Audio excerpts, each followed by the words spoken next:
one of the biggest underpinning,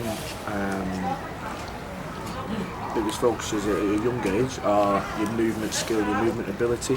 I would always say that the safety comes later on down the line, because if you've got a decent foundation of movement skills, whether that be through judo, gymnastics, jumping and landing mechanics, any sort of different varied sports, you've got this bank of movement skills that you can then start to rely on when you start to specify a bit more. So if you do specify and start to come into rugby, you've got, it's great. It's like a joiner going to a job, and he needs to unscrew something from the wall, but he's only got a hammer. It gives these kids loads of skills and movement skills, so that when they do start their strength training, they've got a really good movement base, and it's safe, and they can start to add weight to that safely, and they've been taught the correct movements, correct technique.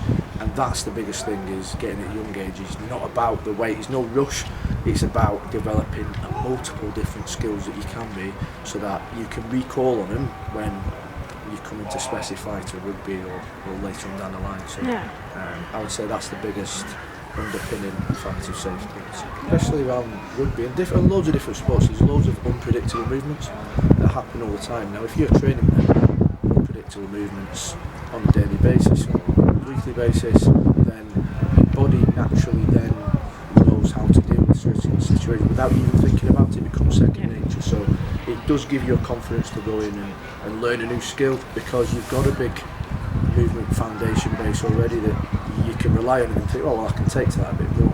If you're very narrow from a young age and you just do one thing, then it's not going to give you much confidence going out and trying to go outside your comfort zone a tiny bit. So you're also prepared to go out your comfort zone, and it prepares you more to go out your comfort zone. If a coach might want to play in a certain way, it might be a bit more fast and dynamic, and then another coach might want to play a bit more restricted, a bit more. But if you've got all these skills, then you can jump outside that comfort zone and adapt to them situations. So I can't emphasise it more, especially at a young age, is exposing these kids to so many different sports and movements. I would say at a young age, I would say 3 times to make a difference, 2 to maintain. And again, from a young age, that's not necessarily all gym-based. That could be a multiple of things. It might be one gym-based, one conditioning-based, one skill. It can get mixed. But I think the more regular exposures, but safely done, the better you're going to get quicker. But I would say at least 3 times. Exercise.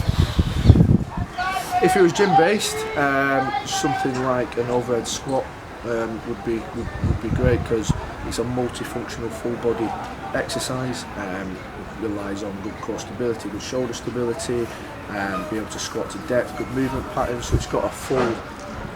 It's a great. I always start my sessions off with a functional movement like that, because it sets the body up ready for the session.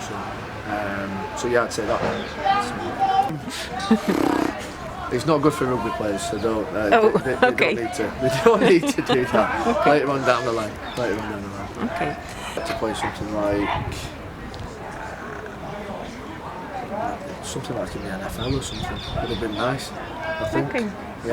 Short bursts of power, and just I think it'd have been quite good fun, to be honest. And I get to smash around people with loads of pads on as well, which is a bit better.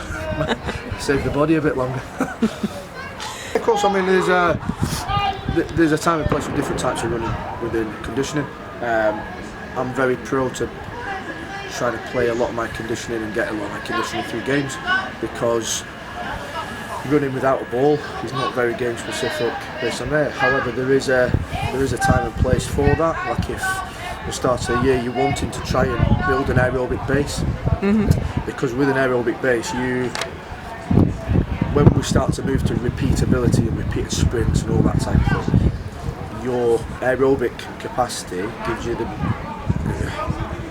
ability to be able to recover quicker. Now, if that's higher, your aerobic, then when you start to do the repeatable sprints, you can recover a lot quicker from them. So there is a base in there also, and also with recovery comes with injury prevention. So having a good aerobic base is always good. So it's start of the year, yes, some of the aerobic work is good to build a base, but for me in season, I think you can get a lot of, if you do it right, do a lot of your conditioning through games, different varied games, and make it a bit more sport specific. Go with healthy food over any type of supplement, especially from a young age.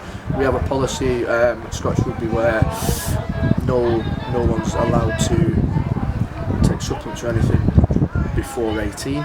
And even then, when they do start, then they have to prove that they've got a really good structure of their week and they're eating good foods regularly, and it gets to a stage where a supplement is a supplement, it's not instead of a healthy meal. So, you know, my players, they get educated in and around eating 6 to 7 times a day, dependent on their needs, which is a nightmare for some of the mums because they have to keep feeding them 6 to 7 times a day, and the food bill does go up. But with the way they're training, they need to recover properly. They need to know that in the morning, breakfast is absolutely beneficial for them more than anything. Having a decent breakfast that sets them up for coming into training, train well, but then have to recover straight afterwards. So having meals prepared for them after sessions so that they can just go, right, I can recover properly, the body can recover, and then I'm ready for the next session then after that. So I think more it's good healthy meals, you could name a load off, but it's the structure of getting it right within the day which helps you perform, but also recover as well. Yeah. Skill level. Okay. Absolutely 100% work on your basic skill level more than anything, because the best teams in the world, no one's doing anything different, no one passes rugby ball anywhere different, they just do it more accurately, more at speed and with more detail. That's the only thing. So practice your skills over and over and over and over, but practice with the detail, not just going out and throwing 100 balls. Make a little game that you have to try and beat yourself every week, so you put yourself under pressure, but basic skill level is everything to move to the next level, because everyone can be as big, as strong as they want as each other, and then it comes down to who's the most skillful and who's the most clever, and that's the team that wins, unfortunately, and that's rugby at the end of the day. Everyone's just as big and strong as each other now, and the difference is who's the better skill level, who can execute under pressure when it matters, and that's the difference, and that's what will take you to the next level. Yeah.